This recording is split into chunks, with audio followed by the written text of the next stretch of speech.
Hello Malaysians, it's the 31st of March 2013 and it's now 8:30 in the morning and I'm speaking from Perth.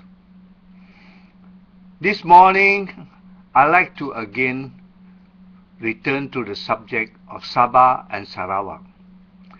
My dear brothers and sisters in Sabah and Sarawak, you are the Bumiputras of Sabah and Sarawak. You people of Sabah and Sarawak, born and bred in Sabah and Sarawak, are the real Bumiputras. You Kadasans, Muruts, Dayaks, whatever, you are the sons of the soil, not the Malays. The Malays are not Bumiputras in Sabah and Sarawak. And for all these 65 years, you people, my dear brothers and sisters in Sabah and Sarawak, you have been robbed by Peninsular Malaysia, by Peninsular Malays, of UMNO. There are good and there are bad Malays. UMNO Malays are bad Malays. Past Malays are good Malays. Why? Because UMNO Malays, for all these 65 years, they have been lying to you, generally to the Malays, because there are 23 million Malays. And how many of you, of the 23 million Malays, benefited from the largesse dished out by UMNO? Very few. Only the elites, those connected families to UMNO, get the benefit of it. And of course, the ministers in the UMNO get the biggest portion of it. Why is it there's no inquiry about the Scopene affair? They bought two second-hand Scopene submarines, which the Malaysian Navy doesn't know how to handle, and it wasn't possible to get it to submerge. Well, you guys spend, I believe, 1.3, 1.4 billion ringgits. Of that 1.3, 1.4 ringgit, Razak Baginda and Najib, Prime Minister Najib, who was then Minister of Defense, I believe, both of them, it has been shown that they benefited some 580 million ringgits between them two. Well, what has become of that? Where is the Commission of Inquiry? Where is the action to be taken by the Anti-Corruption Agency to investigate this? 580 million has gone missing.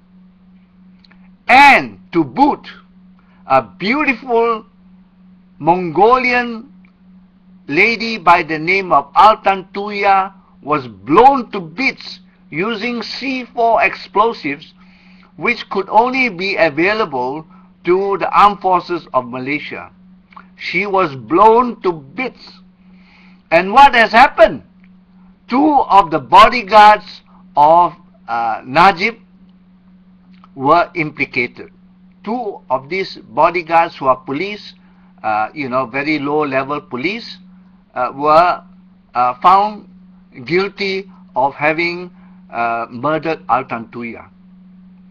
You see, whether or not these two policemen suffered the consequences of what they were framed up for, and I know they perpetrated the crime. They must have blown up Altantuyah. But there was no trial. There was no trial of the people who are really involved, because the question must arise: what is the purpose for these two policemen to murder Altantuyah. That is the main reason. I believe the Latin phrase for it is, just to swing a couple of big words around, casus bono. In other words, who benefited from this particular action. Well, I don't know whether that's correct word or not. One of these days I find out what the real word is, just showing off a bit. Well, coming back to the subject, these two policemen said to have been found guilty and to be hanged. Were they hanged at all? Or were they even in prison at all? Who can tell whether or not they were they suffered the consequences of their action? You see, they were bodyguards to Prime Minister Najib. You see, so they are police disciplined to follow orders. Now, Altantuyah made a nuisance of herself, going to the house of Baginda, going to the house of Najib to ask for the $500,000, a miserable $500,000 out of $580 million, a miserable 500,000 ringgit. Baginda and Najib will not part with it. And so we ask this question: why did these two policemen go and blow up Altantuyah? Why? Who knew Altantuyah? You see, there were photographs of Altantuyah with Najib in Singapore. There are photographs of Altantuyah with Baginda in Singapore. Well, my facts may not be 100% accurate, but you know what it is.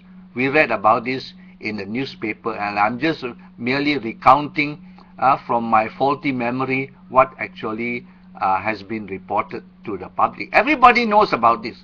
Everybody knows that Najib also had an affair with Altantuyah, because Altantuyah is a beautiful woman. I must say, she's she's really a very beautiful woman. And of course, Baginda, while they had their fun, rolling in the bed and all that, that's beautiful. I would like to do that myself. Well, I don't have $580 million to roll around with, right? So I ask you now, why did Rosma, Najib's wife, wrote a chapter in her biography that she did not cause the death of Altantuyah? Why? Because everybody suspects her. Everybody. It's common knowledge in Malaysia that everybody suspects Rosma had Altantuyah done away with. Well, that is the situation. So, why is it that Najib has been allowed to escape investigation and prosecution by swearing on the Quran? Why does he have to swear on the Quran if he didn't do it? Why does he not stand up and face what is proper legal action? If the police investigating him finds that he is innocent, they will prosecute him. But why does he have to stop any investigation into his connection to this incident by swearing on the Quran? So there was no investigation carried out on the death of Altantuyah, although we know that she was blown up by C4 explosive, and by that reason alone we know that she was murdered. Well, that is the position. Now I say to you Malaysians, But you know, you Malays are funny people.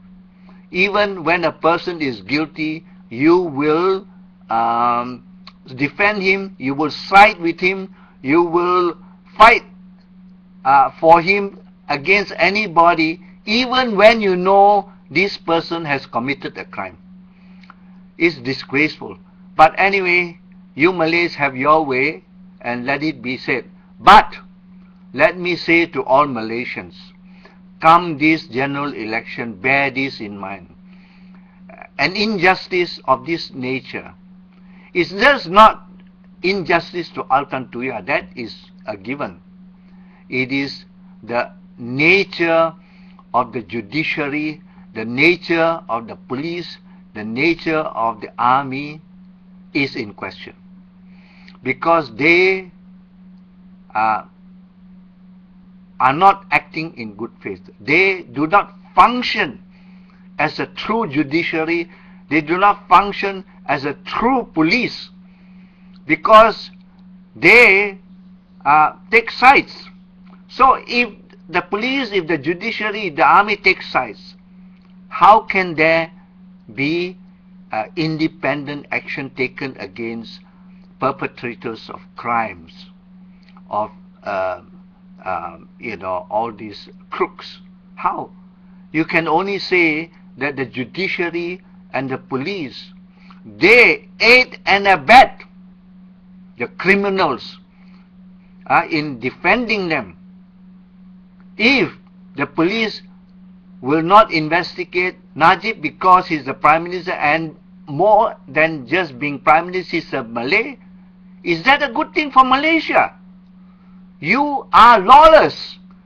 You have not you are not a society that is modern and progressive, because you are lawless.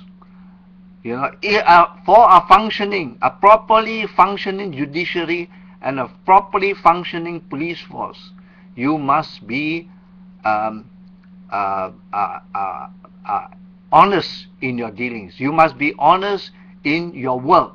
You must be honest in dealing out the results of your deliberations. You must perform as a true police force, as a true judiciary. But Malaysia doesn't have that. I know, I have experienced it myself, and I've been yelling my head off relating to Tan Sri Hishamuddin, Tan Sri Azhar, and Tan Sri Zahara. Well, these three Penghulu judges, well, they have done me in. They issued an order against me for damages of 640,000, and I'm daily asking Lim and Ho, David Ho and Frank Ho, father and son of Messrs. Lim and Ho of Jalan Bukit Bintang, Ming Building. I'm asking them, why don't you come to Perth and execute your order? Why? Because that order cannot be supported. You cannot write an acceptable judgment to give rise to an order of that nature, because there was no inquiry as to my defense. Well, I'll come back to you again, but I'm going to pursue this matter not about this the implication or the criminal behavior of the perpetrators of the murder of Altantuyah, but I want to impress upon the people of Sabah and Sarawak that you are independent states within the Federation of Malaysia, and that you must look after yourself as Sabahans, look after yourself as Sarawakians, and that Malays in Sabah and Sarawak are not Bumiputras. You, Sabahans and Sarawakians, you are the real Bumiputra, because Bumiputra means the sons of the soils, and to be sons of the soil, you must sprout out from the soil itself like the plants, like a rose bush or whatever. You know, you must grow out of the soil of Sabah and out of the soil of Sarawak. Peninsular Malays are not Bumiputras. Kadazans are, Dayaks are, Muruts are, and whatever you have, but not Malays from Peninsular Malaysia. Remember that. I will come back to you because this is a very interesting topic, and I have the opinion of one Doris, because she has posted a video clip, and I watched it yesterday. I even posted her clip on my Facebook site. Well, come back to you on Sabah and Sarawak next time around. Bye.